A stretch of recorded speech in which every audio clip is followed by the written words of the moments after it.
Man nimaga yurist bo'lganman? Sababi men kichkinaligimdan hali 5 yosh, 6 yosh paytimdan uyimizda kechqurunlari yarim kechada ham chiq ovoz eshitilardi.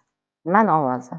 U o'sha payt bilsangiz mashinkalar bo'lardi. Dadam rahmatli uyga o'sha delalar ko'p bo'lganda, tergovchi bo'lganlar o'sha paytda. Men kichkinalik paytida jinoyat ishlari bo'yicha tergovchi bo'lganda, o'sha ish ob'yemi ko'pligidan uyga ham delalarni olib kelib, uyda pechat qilib o'tirardilar. O'sha ayblov hukmi yozardilar, shunga o'xshagan hujjatlarni.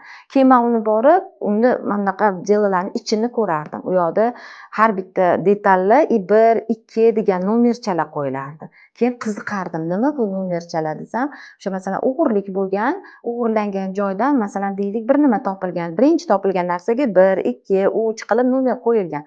Hop, keyin savol berardim. Qanaqa qilib dedim. Qani masalan hozir bitta joyda o'g'irlik bo'ldi, sizlar umuman bilmaysizlar u narsani. Qanaqa shuni topishinglar mumkin? Bilmaysizlar-ku, ma'lumot yo'q-ku. Bundan 30 yil oldin deylik, yo'q edi unaqa imkoniyat. Qanaqa topasizlar degan savol meni qiynagan. Endi uni yo'llari bor qizim, shuning uchun o'qiganman-da deb javob berardi. Lekin o'sha paytdan o'sha miyamda to'xta, o'sha hech kim aqli yetmaydigan, shunchalik hammani qiynaydigan narsani topish qo'ldan kelar ekan shu soha odamlarini degan. Men shu soha odami bo'lishim kerak, hech kim qila olmaydigan ishlarni, kimligidir masalan yo'qolgan narsasini topib berish, o'sha jinoyatchilarni albatta jazolash uchun xizmat qilishim kerak degan narsa bo'lgan. O'shandan keyin hech qanaqa boshqa kasbni o'ylamaganman. Bo'lmasam meni dadam o'qituvchi bo'lishimni xohlagan. Shu yillar davomida ko'rdilar, men boshqa kasbni umuman xohlamayman, o'qituvchi umuman bo'lmayman deganman. Hech qaysi boshqa kasb tasavvur qila olmayman degandan keyin rozi bo'lganman yurist bo'lishimni. 2023 da o'tdilar dadam rahmatli. Oxirgi kungacha har bitta men 1,5 yilcha meni kuzatishga ulgurdilar. Har bitta kontentimga o'zlarining fikrlarini bildirardilar. Sen yuridik terminlarni ko'p ishlatmayapsan, unaqa qilsang tanqidga qolasan degan gaplarni rosa ko'p eshitganman.